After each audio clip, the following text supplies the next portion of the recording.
I was drawn to God through a lot of beauty that I noticed through music, through the arts and sciences in general. We're supposed to enjoy God aesthetically, so we need to learn what that means and how to enjoy Him aesthetically. Maybe we could think of women's beauty as being a reflection of the objective beauty of God Himself, instead of as something to be controlled or to be, worried about being tempted, by.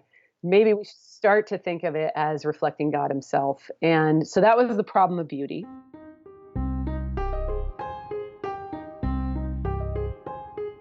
Welcome to Theology Curator, a podcast hosted by Kurt Willems and available online at theologycurator.com. Each episode looks at a theological, formational, or cultural theme.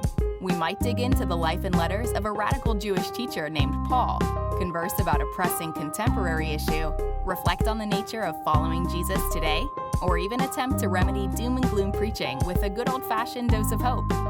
This show is an invitation to build bridges between the first century world of the earliest Christ followers into the 21st century reality we now inhabit. The Jesus we excavate from the rubble of tradition might just surprise us all.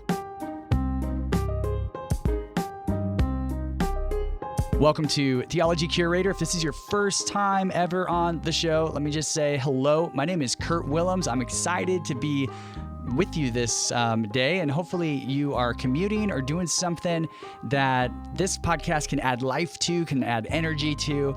And today I'm going to be having a conversation with Mary Jo Sharp.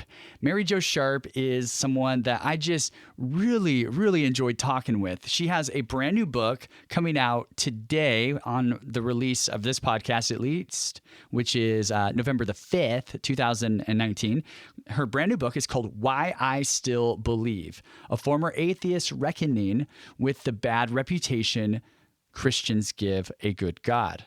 Now, here's the deal. I'm not your classic apologetics guy that comes up in the interview a bit. I'm really not. I'm not the one who's going to, read and defend and get philosophical. There's people out there, I always think of William Lane Craig and some of these other people who are defenders of the faith and this sort of thing. That's really just not interesting to me usually. Now, let me caveat a little bit though, because I do think there is a growing trend right now, and it's been happening for about a decade or so. I mean, this isn't news to anybody, but really making religion out to be the enemy, or Christianity in particular being evil and bad. And I just, Jesus is all about love. Jesus is all about goodness. Jesus is all about new creation. And so there's that track that I think, there needs to be ways that we converse from the Christian side of this conversation culturally, and I think it can be stewarded well and with integrity. So that's interesting to me. What's also interesting to me is, why did I reject this sort of apologetics crew overall in the first place? Well, in my early Christian life, apologetics was cool. I mean, it was like, we can defend what we believe and we can show the world they're dumb, or, and there was this sort of arrogance that got attached to apologetics, at least the brand I was brought up with. And it tended to be very conservative, very restrictive. And apologetics often argued things that I just personally can't endorse, right? Like, Moses had to have written all of the first 5 books of the Bible, and here's how we can prove it. And I'm like, well, historical criticism, which is actually a valid tool for interpretation from my view, kind of says no, Moses did not write this. I mean, maybe Moses did get the tablets and do some of the things historically that we see in those books. But yeah, like, making my faith hinge on whether or not Moses is the actual author of the Pentateuch, that just doesn't work for me. That seemed like a foolish aim in so many ways. Things like evolution also. I just, come on, like, the world was really old, right? Like, it's just old, and that's okay. God doesn't show us in Genesis 1 through 3 how the world came to be scientifically, but we have theological truths embedded there about the nature of God, about the nature of reality. And so it really doesn't matter. What matters is God is the initiator, God is the sustainer, and God will be the completer of creation. And that to me was another example of where I'm just like, you know what? This whole apologetics thing seems to really hinge on a very restrictive conservative view of Scripture. Now, as someone who's more of a moderate, I guess, I mean, some people think I'm a progressive, some think I'm not progressive enough. I don't know what I am. I really take the tools we have for biblical interpretation seriously, history especially. That's kind of a passion of mine. I think we need to embed the various passages of the Bible into history before we start really trying to defend all of these ideas that we come up with. For instance, if we read Genesis in its context, we don't really need to have a young earth, for instance, because that's not what it's doing, But I digress. I just want you to know that if you're coming into this podcast and being like, dude, what in the world? Kurt's all into apologetics now? Well, yeah. And here's another thing. I recommend that you grab a copy of this book if you're interested in apologetics and someone's journey of like, she was not into faith, became a Christian, and recognized, as you'll hear in the story she tell, oh my goodness, the Christians aren't nice. Christians are jerks. And so she's really interested in how we have these conversations, which I really appreciate. We had some time off air and had some really good, sincere conversation. I just really commend this book and Mary Jo Sharp to you in general. I want to add one last thing. Apologetics has been something that has been helpful for me as I've asked questions and more questions and more questions. And sometimes I have those days when I'm like, I have some doubts. I have some question marks that don't seem to lead. What if this is all fake, And at the end of the day, like I usually lean into, well, I've had this encounter with Jesus, and that's enough. That is enough. But those questions don't just magically disappear. And so I think what folks in the apologetic crew, although often maybe a little more, maybe different on a couple of issues theologically, I would say, at least as the apologetics crew exists now, not all of them, but that's kind of a trend. I'll grant that.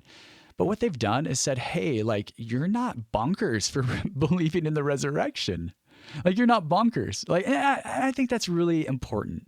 It's really important that we have a handle on, hey, we can actually believe some of these things. We can't know them absolutely, but we can at least know that there are good arguments for why these kinds of things may have actually happened. And personally, I believe they did happen. And I pair that with my experience and some of these good arguments that we have. So that is my long introduction to say, if you hate apologetics, maybe give it a shot. I don't know. And maybe don't. That's cool too. But I think in Mary Jo's work, and I'm going to have some other folks in this apologetics stream from diverse backgrounds along the way that I think are also helpful. So hopefully that introduction makes sense. I'm just sort of like, I don't know, word vomiting right now, all of the things I feel and think when I hear the word apologetics. But I want you to know that you're going to enjoy this conversation. Mary Jo is awesome. So check it out. And if you are interested in this conversation and going further, again, the book is out right now. The book is called Why I Still Believe, a Former Atheist Reckoning with the Bad Reputation Christians Give a Good God. So with that as an introduction, let's step into this conversation together.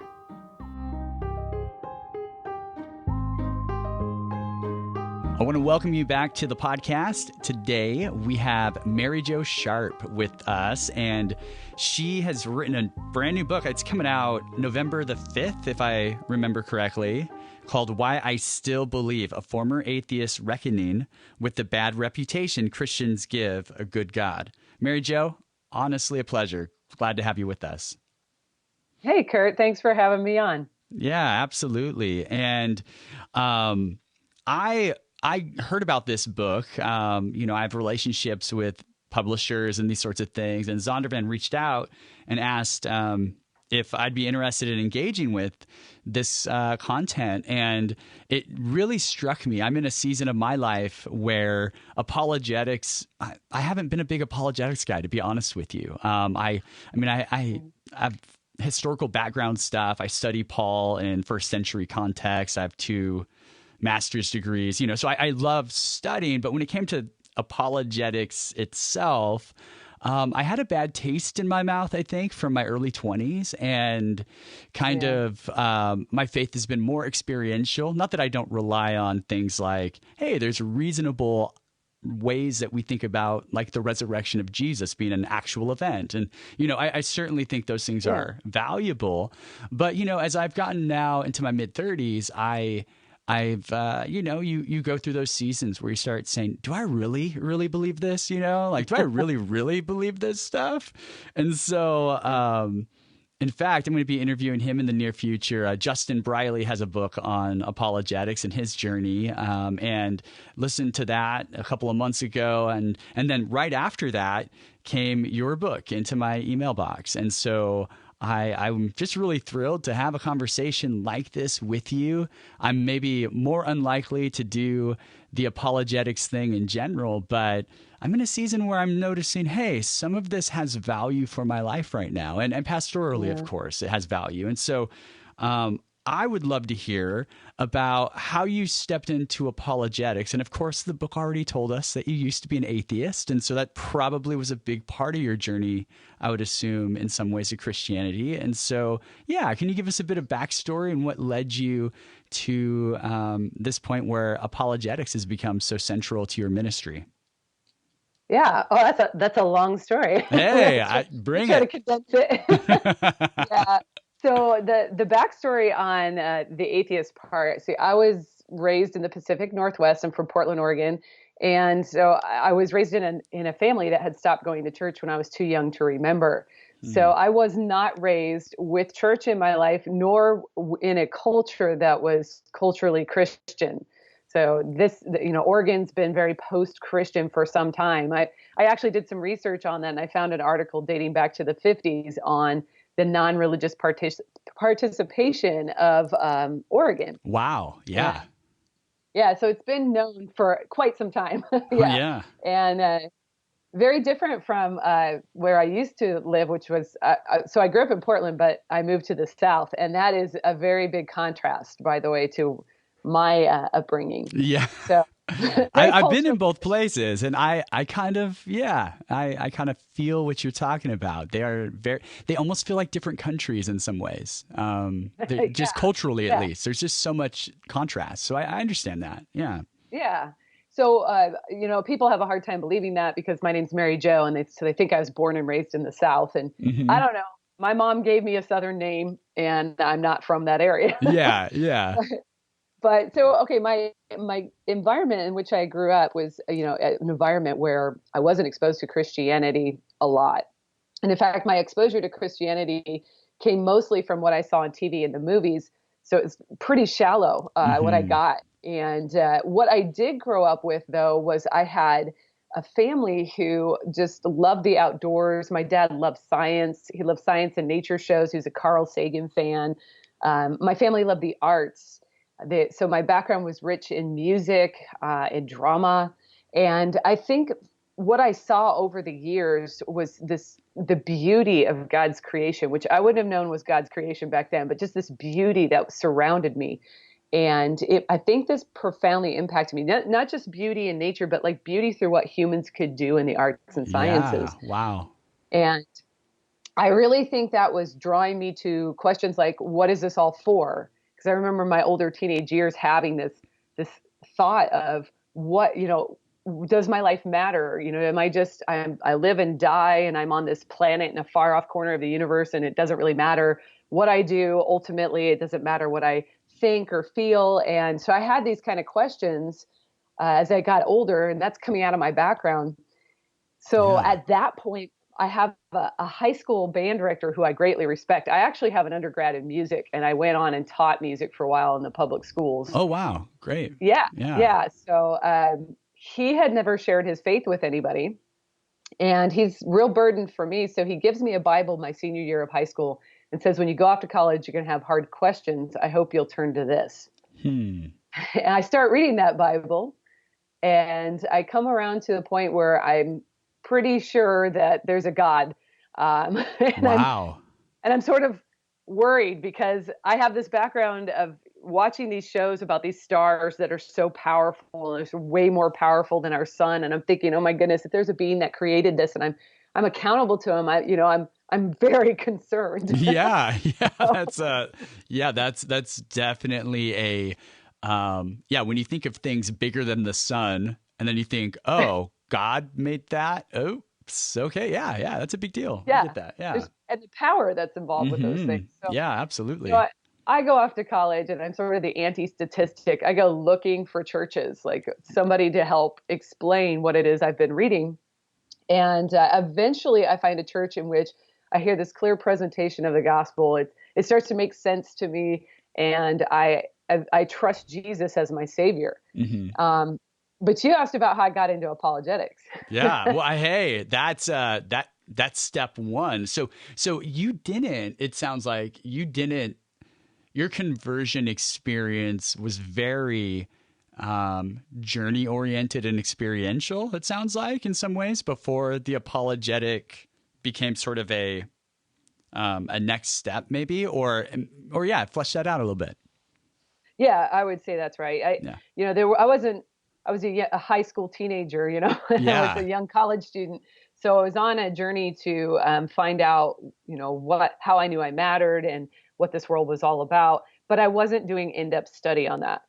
When I hit the Bible, what really sort of opened my eyes was I had read mythology growing up. I loved Greek mythology. And I saw this huge contrast with what I was reading in the Bible, specifically in Luke's writing. He's so very normal. Yeah. Right.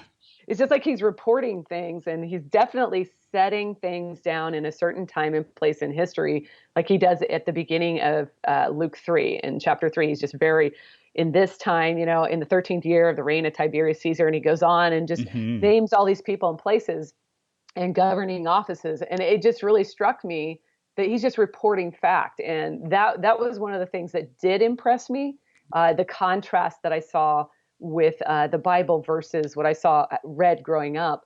Plus, the Bible was making sense of my understanding that I mattered, that I had meaning and purpose, and that I believed in things like good and evil and justice and those sorts of things. I wouldn't have framed it that well, but I knew that it was starting to make sense of my world.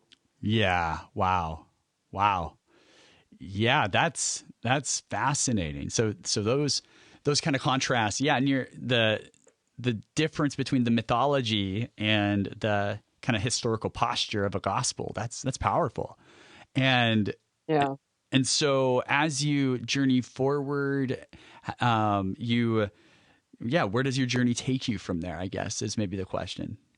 Yeah. So in accordance with the book's title about the bad reputation Christians give a good God, the subtitle, I became a believer, and then I was introduced to the church. Oh, poor you. Yeah.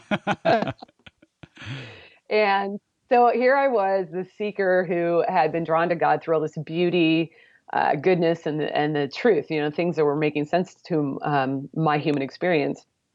And I show up in church, and from the very beginning, my experiences lacked a lot of that. In fact, I experienced judgmentalism on my very first day at church as a brand new believer. I got judged for the dress that I was wearing. Oh, come on. Yeah, I was told as I'm entering the sanctuary, I'm going into my first day as a believer to say before the church that I've become a believer. I'm going to walk the aisle. That's one of these churches where you walk the aisle and tell everybody that you're a believer. Wow. And as I'm entering that sanctuary, instead of being greeted with a, wow, welcome, it was the pastor's wife that was standing at the entrance to the sanctuary greeting people. And instead of, hey, I heard that you've become a new believer, my husband told me, rather she said, oh, honey, we need to get you some new clothes. Oh, my gosh. First thing. I was really confused, Kurt. Oh, you should be. It reminds me of a time I'm sorry for the tangent, but it reminds me of a time I did a trip to Romania, and the pastor was preaching about their outreach to gypsy people in their community, and how, we preach the gospel and we tell them, if you want to follow Jesus, we'll buy you a suit. And I saw, what? And I'm like, come on. So, I mean, this whole, the cultural stuff we impose on Jesus is just, oh, good night. Yeah. So I hear it, I've seen it. And many people listening will have experienced things like that for sure. And so how did you receive that? Yeah, so to kind of distill it down and condense it down, that was the beginning of distrusting authority in the church. And there are many more instances. So my husband and I get rapidly involved. I was married by the time I went to church. I kind of left that out of my story, but I was married by the time I started going. And so my husband and I got rapidly involved with youth ministry because we were both education majors, music education majors at the university. So we loved to teach. Yeah. And we got involved with the youth ministry. And that's when I started to see sort of what I call the ugliness of the church. I started to see the patterns of behavior and attitudes in believers that showed a ill regard or just like no regard for trying to conform their life towards becoming Christ-like. Just sitting in their vices, and it's okay because there's a great book a while back called Respectable Sins by Jerry Bridges. Oh, okay. Yeah. It's a good title. And so the respectable sins, the ones, adultery is pretty easy to point out, or embezzlement, things like that. Mm-hmm. But pride is tougher, or arrogance, or a controlling nature, or the person who always has to be right, Yeah. And I saw in the believers, I saw these patterns of selfishness, and it wasn't lining up to what they were professing as the truth. So here's the Bible, and there's tons of writing, especially from Paul, about how we're supposed to treat one another and look to the interests of others, and, in humility, and all of these things that I sort of naively expected to find when I was walking into church the first day. Yeah, of course. And I was just not seeing it over years in the ministry, my young years in ministry. I was just seeing that there wasn't really a commitment to the sanctification process, to becoming Christ-like. Wow. And so it caused me to doubt. It caused me to say, do these people actually believe in this? Because if they did, then there would be some visible evidence of them trying to conform their life to Christ. And that started to cause me some doubt. I would say probably it was emotional doubt due to some hurtful experiences and some of the suffering that I encountered from being in ministry. And then it moved into intellectual questioning, like, well, why do I believe this is true? What was it that I did years ago? And how do I know that was real? How do I know any of this is real? Why do I see Jesus rose from the dead? I just started, how do I know that God exists? So I started on a journey very privately without telling my husband, because he was a minister. Oh, wow. Yeah. Of going through trying to find answers for these questions. And at the same time, I will say, because we're talking about the experiential side of things, that I had to confront on multiple occasions the desire within me to find that Christianity was false, so that I could walk away and, kind of wipe my hands of it and say, well, I feel awful that I was duped, but at least I found the truth. So there was a desire within me to sort of leave it all behind and just say, fine, I don't need this. Right. Yeah. Yeah. And that's, I feel like that, especially even now, is what a lot of younger Christians are facing. They're noticing the gap in a lot of situations, whether it's from public personas, politics, whatever it might be. In my own ministry, I've seen younger followers of Jesus be like, you know what? If this is what Jesus followers are like, maybe this isn't worth it after all, and that's, it's amazing that drove you to ask questions, even if at times you were like, yeah, hopefully this just kind of pushes this God thing out of the way, and apparently it didn't work out that way. Apparently you found a little more God. And so that's kind of where the story starts to take a pivot towards your passion for apologetics studies, it sounds like, a little bit. Yeah, that's right. I describe it as I started to encounter the atheist arguments, and I didn't just go look at, like, I actually read The Case for Christ by Lee Strobel. That's one of the first books I found. Hmm. But then I'm thinking to myself, well, that's just a Christian perspective. I need to hear what the atheists think are good arguments. So I started looking for debates where Hmm. the atheists were saying this was a good debate, like this atheist guy did great. So I started looking for debates like that, and what I found was that as I listened to the debates, I was so hopeful. It was weird. It was a weird hopefulness. Part of me wanted to find Christianity was true, and then I could go back and say to all these people, "You're not acting right. You're misbehaving. You're the problem in the church." And then the other part of me was saying, "Well, I kind of hope this is, like I said before, I kind of hope that I find this is all false. That the atheist arguments are smarter, sleeker, sexier, so I can just leave it behind, Yeah. be liberated, Yeah. free." That's a tension. I hear the Yeah. tension. That's fascinating. Yeah. And when I got into the debates, I was really disappointed. And I was disappointed on two accounts. One was that I'm hearing all these arguments, like, so one of the first debates I encounter is William Lane Craig versus Austin Dacey. Hmm. And William Lane Craig's arguments, he's the Christian philosopher, he's got all these arguments I have never heard in my entire Christian existence. Hmm. Yeah. And for the validity of the Christian faith, and they're philosophical, some of them lean into scientific. And I'm going, where are these? Why have I never heard of these? Because these Hmm. would have been really helpful when I was going through times of doubt or angst with church people, because I could have said, hey, at least I know these things are true. And then on the other side, I was extremely disappointed with what the atheist was giving me. The lack of a robust understanding of the Christian theology he was engaging in, and then also just the depth of the atheist arguments to cover the human experience, to explain the human experience. Hmm. And so both of these, that's kind of what happened. I was disappointed on two accounts, and I end up sort of, not just from that debate, but after going through more arguments and working through more apologetics, I end up hitting this brick wall that I call God. Oh.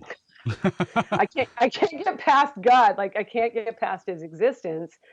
And so even though there were times where, and there still will be times, because resurrection hasn't happened yet, where people Yeah. fail me and hurt me. The problem is, in spite of all that, in spite of the angst I have, in spite of shaking my fist sometimes at the behaviors that I encounter in the church, and also my own failures, Right. I still believe in God, and I can't get past that. And that's where apologetics has played a huge role in my life, is that it has helped me. You said this earlier on. It's helped me understand that God is really real. Like, Yeah. these things I believe are real. So what am I going to do with that? How is that going to impact my life now? Because I really believe it's true. And that the book really, I think, helps you see that the apologetics arguments aren't just floating in space. Hmm. They are in my life. They are dealing with problems that I have in the church. They're dealing with my family. It's just, I've tried to bring them sort of in an incarnational way into my own story. Yeah. Yeah. Wow. That's awesome. That's really awesome. I mean, and you have chapters that kind of go through some of these topics as you get into it. Like, you have a whole chapter on resurrection, another chapter. Well, I'm looking at God. Are you there? I love that title. But you're really walking through various sorts of major themes or arguments for the Christian faith. You talk about beauty, you talk about evil, and so I think it's really sort of a helpful template for someone to step into, maybe who has had some of the experiences you talk about, to be able to say, hey, here's someone who synthesized some of these arguments and gets it when it comes to horrible Christian experiences and doubts and that tension. And so as you think about the book now, what do you think what brings you the most joy about your book now that you're kind of, release day is coming really soon, and it's now just about, here you go, world, go for it.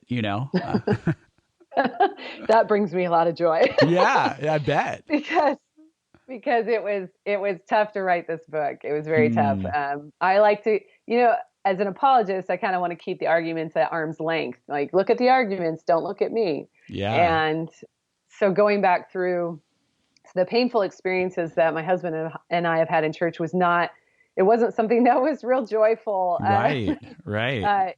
And then having to dig through it, like there's some of the most hurtful things we didn't include in the book because early readers were fixating on these issues that we had with the church. So I had to use stories that were more effective in what we're trying to do in the book. So I think one of the things that really brings me joy, and we've been doing a launch team, and I've been having book discussions with them.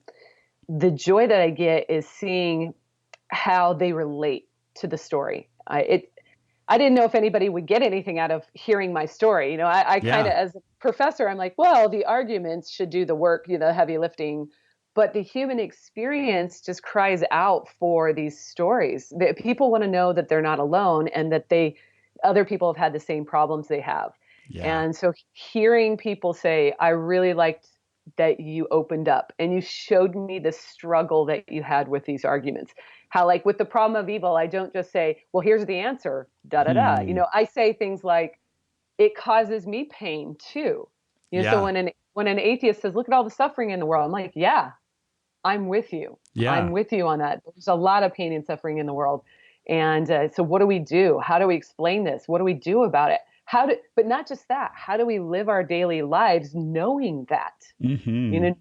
So these are the kinds of things that brought me a lot of joy as people related to those parts of my story, and hearing that there are people out there that they understand this, and seeing the joy in that they liked how the narrative came together with the apologetics arguments. Because I wasn't sure it was gonna come together, Kurt. Yeah. Hey. It's seeing them come together was great. What a gift to yourself too. To be able to kind of, as hard as it is to unearth those bad stories, right? Like to be able to say, you know what, it's the arguments, but it's my experience through those arguments. It's and to be able to hold those together, I think readers are definitely going to be, as you've already noted from some of your launch team, like they're going to be more invested in all of it because of how human it's going to come across. And so, no, I definitely appreciate that. And now thinking about, your ministry of apologetics, right? You have a website, confidentchristianity.com, and you are an apologetics professor now. And have been for some time at Houston Baptist University. And, if I were to talk apologetics, and I alluded to this earlier, some of the things that I think will come up for some listeners, and I would have been one of these and maybe still am to a point, but, some of the things that often come up are, every time I've tried to engage apologetic type stuff, it feels very anti-science. That's one part of it, right? Like I have to kind of, the earth has to have been 7 days, these sorts of things. Or it feels like a house of cards, right? I think those are two issues that often come up for people.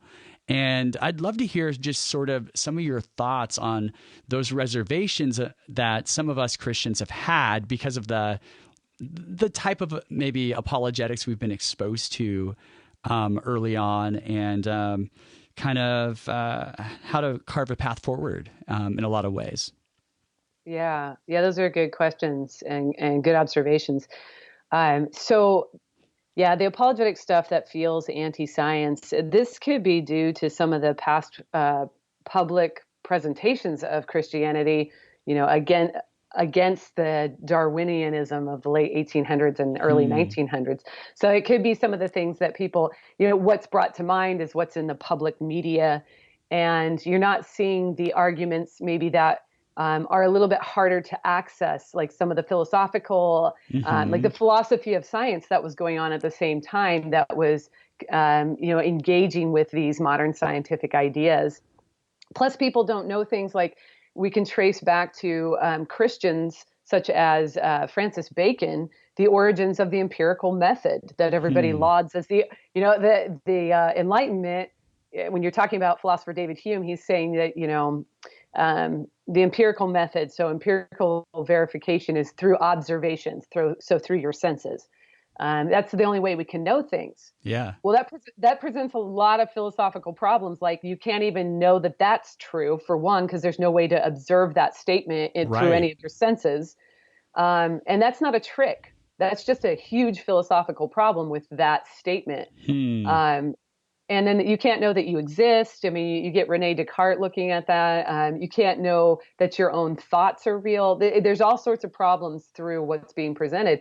So I think people have a lack of exposure to philosophy of science, and that causes them to think that maybe Christianity is anti-science, when you see that actually Christianity provides some really strong basis for trusting your rationality, for trusting that there's an external reality that is real, and that our thoughts either match that or don't. So when we get a set of data through an empirical method, like through an experiment or a study, then we have to interpret that through our minds, right? So that either is going to match external reality or not. Well, Christianity provides a basis for that, whereas you find things like Hinduism saying, yeah, that this is not real. This is all illusion. And you find in atheism, you have some difficulty grounding, like our truth-making faculties, because if everything we have is just a survival mechanism, based on natural selection, then our survival mechanism that has come to be rationality, that it could be giving us truth or falsity. We don't know. Interesting. Yeah. And you could see that through some of the things, that we've gotten belief in God, which has helped us survive because we stopped, we don't kill one another. We don't covet our neighbor's stuff.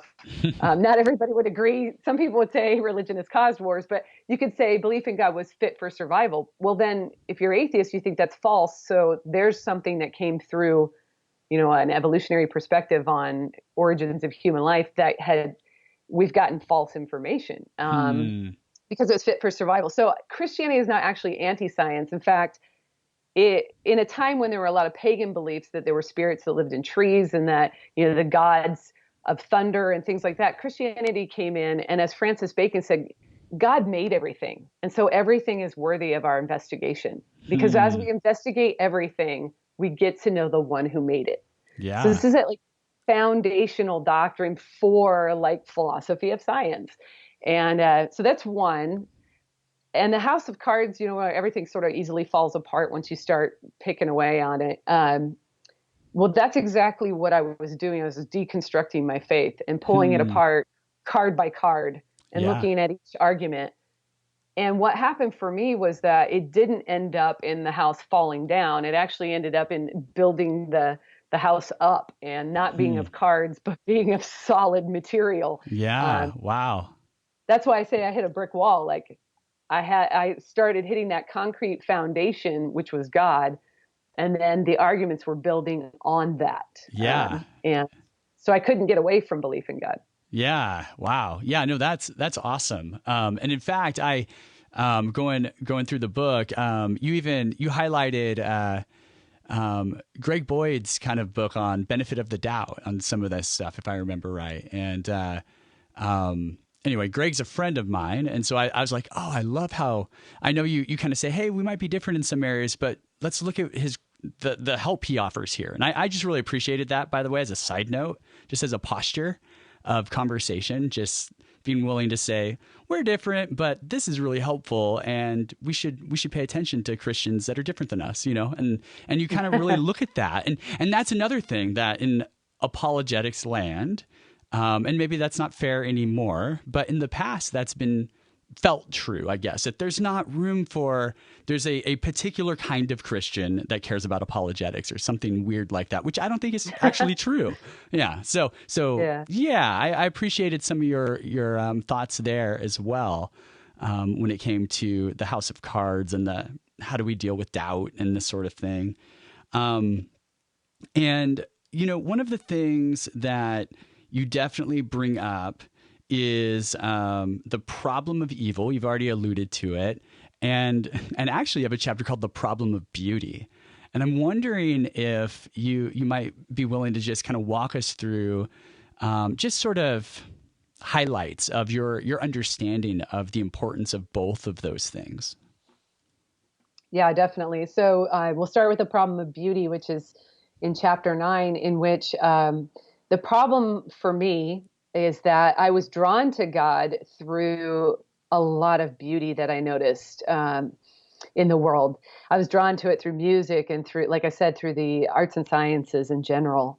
Yeah. And so I step into community as a Christian with a evangelical church, specifically in the South, and I noticed immediately that there is a lack of attention to I would say, like a theology of beauty, any understanding of what beauty is for or how we use it, or So what I came to discover, I'll give like sort of the 2 points in talking with.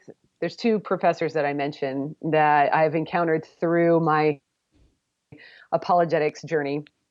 And they help me understand that what has happened in evangelicalism is that we believe in objective goodness and we believe in objective truth, but we've sort of left the third transcendental of God, beauty. We've left it to a secular worldview where we believe it's in the eye of the beholder. We've left it to sort of a relativism. And so we don't know God as objectively beautiful. Therefore, we don't know what to do with beauty in the church.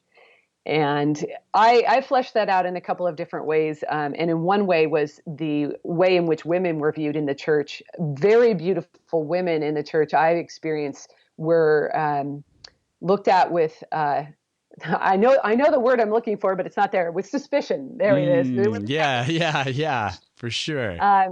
And even though they didn't do anything suspicious, they were looked at with suspicion. I've even heard people say things like, you need to watch out for her, never be alone with her. And this is not based in like something she did, because this one lady I'm thinking of was brand new to our church. And just because of how amazingly beautiful she was, the pastor said, you have to watch out for her. Like she's inherently evil. So in the problem of beauty chapter, I discuss, as we gain more of an appreciation for the objective beauty of God, and that we're supposed to enjoy God aesthetically. So we need to learn what that means and how to enjoy him aesthetically. Maybe we could think of women's beauty as being a reflection of the objective beauty of God himself. Yeah. Instead of as something to be controlled or to be, worried about, being tempted, by. Maybe we should start to think of it as reflecting God himself. And so that was the problem of beauty. Oh my goodness. Let's stop there for a second. I mean, that is brilliant. I mean, that has not been in any apologetic book I ever read. I mean, that is to look at beauty through that lens. I mean, especially in a day when, we're rediscovering the many gifts that women offer the church, and whatever one's view is on roles and that sort of stuff, that's for a different conversation. But in these kind of scenarios, especially, like there's just I guess the word patriarchy all over those kinds of scenarios where it just doesn't feel like Jesus, and, right? and that's a problem. But to be able to say, but what if we looked at women, for example, and the beauty therein, and see the reflection of some aspect of God. That's wonderful. I mean, thank you for that. And so beauty is something that I think humans in general appreciate, maybe through different lenses, but the atheist says, yeah, beauty is good. We say beauty is good. It came from God. No, it didn't. Yes, it did. Whatever, right? But we kind of have that in common, at least. Yeah. But when it comes to evil, I mean, well, first of all, there's diversity in how we even construct our own, theodicy or whatever in Christian circles. So that's there. But in general, we have a different message about evil than the outside world who doesn't accept the idea that God is in fact a real reality. And so how does your chapter start to step into that conversation? Yeah, the chapter actually is framed around the two of my friends who were already in ministry, David Wood and Nabil Qureshi. I met them at school, and they started to suck me into their world of debate with atheists and Muslims. Oh. So the chapter's framed around this debate where David debated an atheist on the problem of evil. the pain and suffering that's in the world. And I'm responding to the debate with an official, you could see the air quotes there, Yep. review of it. And so that's like what I enter into it. That's the basis from where I enter. And there's a question that the atheist has posed, or there's a statement the atheist posed, which is about all the, how do you explain the amount of pain and suffering in the world? And so that's what stuck with me. And that's what really hit me, because, that's where I'm sensitive to that issue is that, I don't like the world the way it is. I don't like the amount of evil I see and the amount of pain, the disease, the death, the famines, the genocides, that all bothers me. Yeah. And so it's not like I'm immune to it. I'm not just covering over with an argument and saying, there, it's done.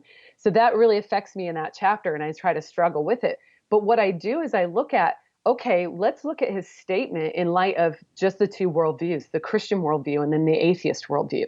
So I go to the Oxford biologist, Richard Dawkins, and I say, okay, what's an atheist understanding of the universe? And he says that at base, the universe has no good, no evil. There is no justice, no injustice. Some people get lucky, some are unlucky, and there's no rhyme or reason to it. Okay? This is just, the universe just is as it is. It's, this is the way what you would expect from the blind, pitiless process of basically natural selection. And he kind of says everything's reducible to our DNA. DNA neither knows nor cares. It just is. Okay. Wow. Yeah. So there's the atheist view. So you're asking about all the pain and suffering in the world. Well, in the atheist worldview, there's no answer. This is the way it is. And what I see today from like the new atheists is they're saying things like, hey, there's probably no God. Now stop worrying and enjoy your life. And that seems very pipe dream to me. When the older atheists, when you're looking at the guys from the late 1800s and the earlier 1900s into the mid 1900s, they are grappling with the angst of a purposeless universe. This is what atheism is about. It's about there's no rhyme or reason to things. Your life can go horribly wrong in ways that can never be put right. I'm quoting Julian Baggini of The Guardian. It's a UK journal. Yeah. And he's saying there's no salvation, no redemption, no second chances. That's it. That is the explanation. And yet I find atheists constantly saying, well, hey, then let's just get on with things and, let's just be good to one another. And so I'm thinking to myself, at least in 20 centuries of written works and history, I find that humans, that's the one thing they cannot do. They cannot seem to be good to one another at all, ever. And we got worse about it in the 20th century, which is the bloodiest century in human history, because we got better at not being good to one another. We got better at our genocide. We got better at how we kill one another. We got more efficient at it. So I'm not seeing in the atheist worldview some way to really explain all of this and where is it coming from. In other words, they just say it's just the way it is. There's no hope, nothing. It's just the way it is. Then I go over to the Christian worldview. And in fact, first of all, I wouldn't even know that there's no good or evil. So your complaint really has no basis. Yeah. There's no grounding for it. So over in the Christian worldview, I come into that and I see that what God made was good originally. So if you go back to Genesis, that's what he says. He pronounces in Genesis 1 that his creation was good. He's also given instructions to Adam. This is the way, Adam and Eve, this is how to engage with my creation. Yeah. Well, what happens? They don't engage in his good creation the way that he said to engage in it. In fact, they use their rationality in a very different way to reason that it would be better to do something different from what God said. And then it ends up in the worst situation, right? Yeah. It ends up in a fallen state of mankind. And so I look at that and I go, we've got billions of humans over the years committing all these acts of evil, which are, I don't know how that affects the earth. I don't know how it affects the physical, but I know that it does because I know things like anxiety and stress can kill you. So we have real life examples of the spiritual or immaterial interacting with our physical and destroying things. So somehow all this evil is leading to what the Bible says the wages of sin is death. Well, how about we just say that so evil leads to destruction of life, right? Yeah. Yeah. That's what's going on. But what do we see Jesus doing? And this is where Christianity has so much to offer the human experience. So it acknowledges that evil is real. It acknowledges that it comes from somewhere. And it doesn't just say, hey, so try to be good to one another. It says, actually, you guys are going to continue to not be good to one another because, I mean, you're the problem. Yeah. It's not Yeah. better. You're the problem. So that's where Jesus comes, and you see his work on the cross. What is he doing? He's taking on a consequence of our evil. God himself is doing that work because he's the only one who's able. Because he's not us. I know Jesus is fully human and fully man, but he's the one who's able to do this because he's God. And so you see what he's doing. He's actually not just leaving us with the problem of evil. He's doing something about it. And that's what you see on the cross. He's defeating the consequence of our evil, which is death. There's only one way to defeat death, and that's through putting life back where there was death. And it's exactly what Jesus is doing with the resurrection. Yeah. It's so powerful, and it doesn't make the experience of evil any less, right? It doesn't make it easier to deal with pain, suffering, death. I say easier. It can be something that I, like for myself, I know why it's happening. And that does serve as some kind of salve for my soul when I'm going through really hard things. But if I look at atheism, there's just nothing to deal with. It's just the way the world is. And in fact, I'm not even sure good and evil are real things. This is just part of an evolutionary process. So that is what I explore in the problem of evil section, is that I really do believe there are things that are good and not good. So good and evil. I believe there's a right and wrong. There's a way things should be and ought to be. Yeah. And I have to flesh out, well, what is that standard of goodness that I'm using? And I keep coming back to that standard is God himself. Yeah. Yeah. No, that is a helpful contrast. And you painted it so well that, Jesus as God steps into evil to conquer evil through resurrection. I mean, that is a narrative that our world needs. And that is a narrative that is completely counter to the philosophical evolutionary view. I don't have any issues with biological evolution, but when you come to the philosophical evolutionary sort of arguments that you highlight, I mean, that to me, there's where's purpose? Where is hope? Where do these longings come from? And I think the Christian story really does give a strong answer to that. And so thank you for kind of helping us sort of walk that through a little bit. And of course, in your book, you walk it through in detail. And I'm thinking here that we're kind of moving towards a close. And maybe my last question will be about something we talked about actually before we started the recording part of our conversation. Some of the things that you do, it sounds like you're pretty passionate about how do we have these conversations and how do we have them better. And I'm wondering what that really looks like in 21st century. I know you're living in the Northwest again, and I live up in Seattle, and this is a space of geography that has become more and more secular, post-Christian, nun zone, whatever you want to call it, and the invitation of Jesus is make disciples, right? And this isn't easy soil to do that. And the invitation of Jesus also is, as you are disciples, love one another. And sometimes we talk past each other, even in these kinds of conversations, right? Where we're trying to think through the theological nuances of this or that issue. And so I'm wondering, when you think about having conversations like this, what comes to mind, and what are some things that really anchor you? Yeah. So the way that I approach the conversations and apologetics in general is very, very conversational. It's going back to Paul's admonition to, in humility, view others as better than yourselves, not looking to your own interests, but to the interest of others as well. Yeah. And that's one of the things that combined with Jesus's admonition that you're to love your enemies and do good to those who don't necessarily do good to you. from Luke 6, the Sermon on the Mount, that really plays in my mind that I'm supposed to do unto others what I would want them to do to me, even in those environments where that is not going to happen. Yeah, yeah. So, And you're preaching, by the way. I'm an Anabaptist, so you just got on the Sermon on the Mount. So keep going. No. well, so that to me that's vital in Yeah. how that like so laying down the theology of why we approach things conversationally is out of a great love and respect for our fellow mankind, even if Hmm. they adamantly oppose us. Yeah. So the way that I engage people in conversation, I have like sort of a 4-part method of how I engage people or ideology.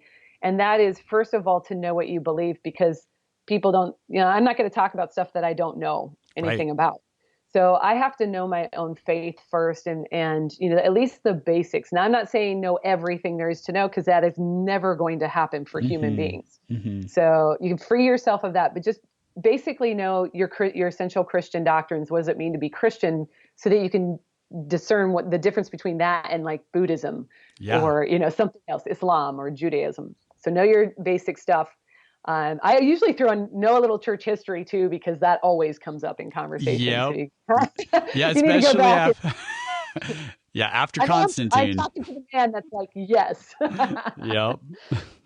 So yeah, know some church history, but generally know what you're talking about. Then really the second element here is listen to the other person, Hmm. and listen with the intent of understanding their argument as they understand it. And that's what's really hard is usually we're listening to them as we're prepping what we're going to say back. And you're Hmm. not really hearing them for where they're at and what they actually believe. Because, I've presented one view of atheism here in some areas of atheism, but not every atheist will agree with that, Right. right? That's not their view. So you need to find out what their view is and how they express it. So listen to them, not only so that you don't create a straw man, so you make their argument something it isn't and then attack that, which that's not leading anybody towards truth. But also so that you can find points of communication where you find common ground between you. It's much Hmm. easier to have a conversation off of common ground than it is to just download stuff onto somebody when they don't Yeah. know what you're talking about. Yeah. Yeah. That's so freeing. I mean, you look at conversation between folks like on Facebook, and having conversation about God isn't real, God is real, and it's always sad to me that exactly what you're saying, even in a written format, there they are. They're kind of hearing what they want to hear from the opposite side, and they're making sure they construct something that sounds better. It's almost about like how Yeah. eloquent can we argue instead of how do we listen to each other. And what I hear you saying is we have to actually listen and represent their views as accurately as possible to honor them. That's part of this sort of Yeah. humility. Yeah, yeah. Yeah. As being lovers of the truth, right? Hmm. We're supposed to be the Absolutely. people of the truth.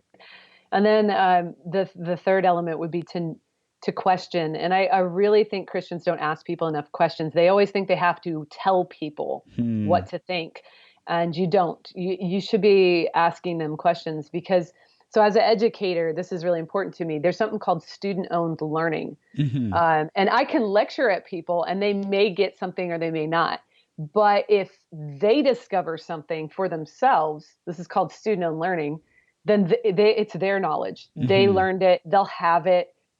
They accept it as their own. So if I can question them about their beliefs and help them uncover some of the truth of what they believe, then they can start to either understand their own beliefs better, or it'll start to unravel their beliefs because they'll realize they haven't really thought it through and it's not well grounded. Hmm. So asking them questions it will also help you find points of communication.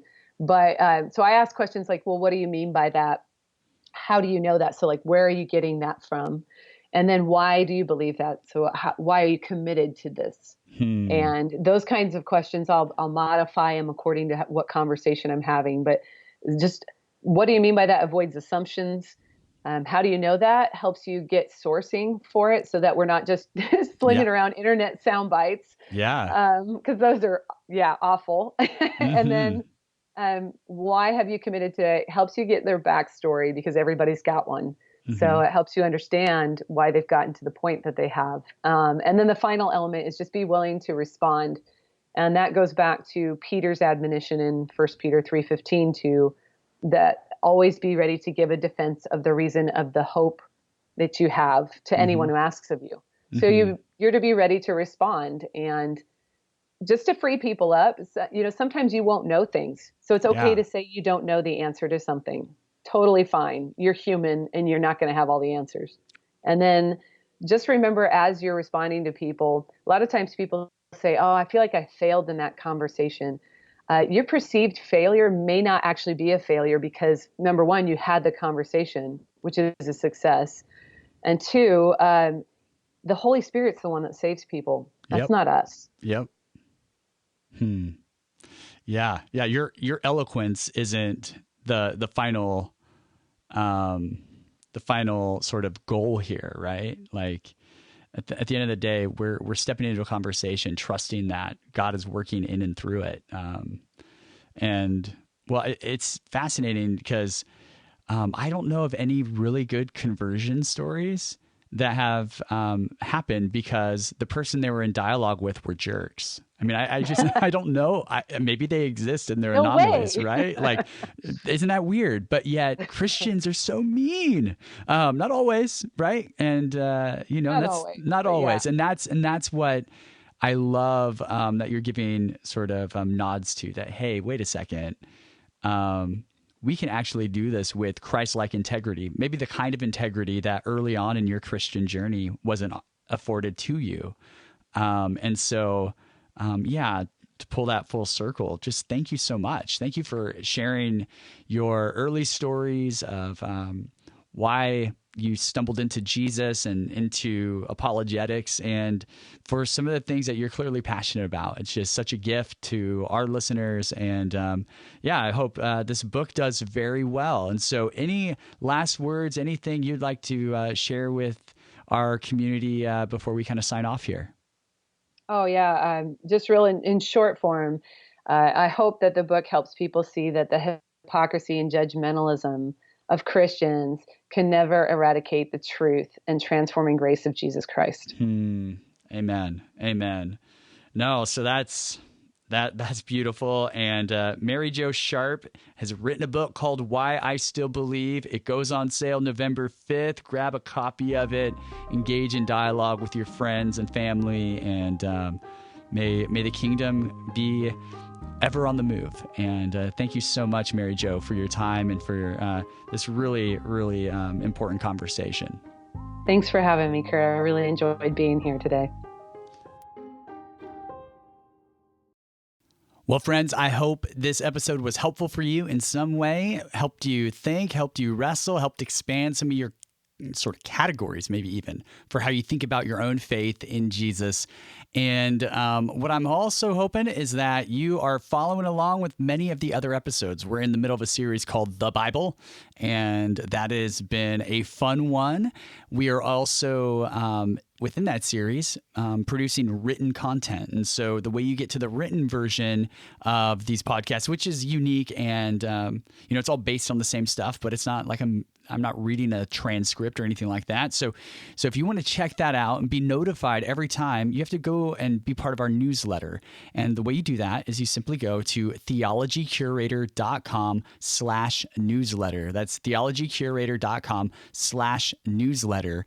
And that's where you're going to find all of the written things that I'm doing and the big updates, also updates for when these podcasts are coming out. So with that, my friends, I hope you have a great rest of your day, a great week, and we will keep at it and have more and more conversations around these kinds of issues, because at the end of the day, one thing I know for sure is that I want to lean in to Jesus. I want to know what it is to be more human like Jesus is human, since who else could be the best human but the God of the universe in the flesh? So I'm all about that.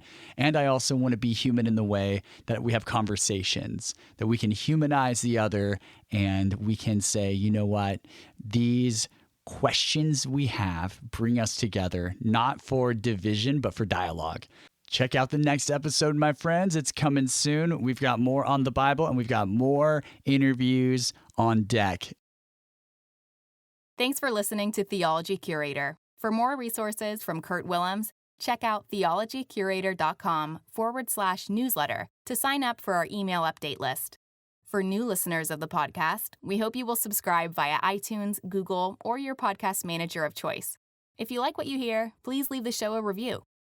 For regular listeners, consider supporting Kurt's online ministry at patreon.com/Kurt Willems.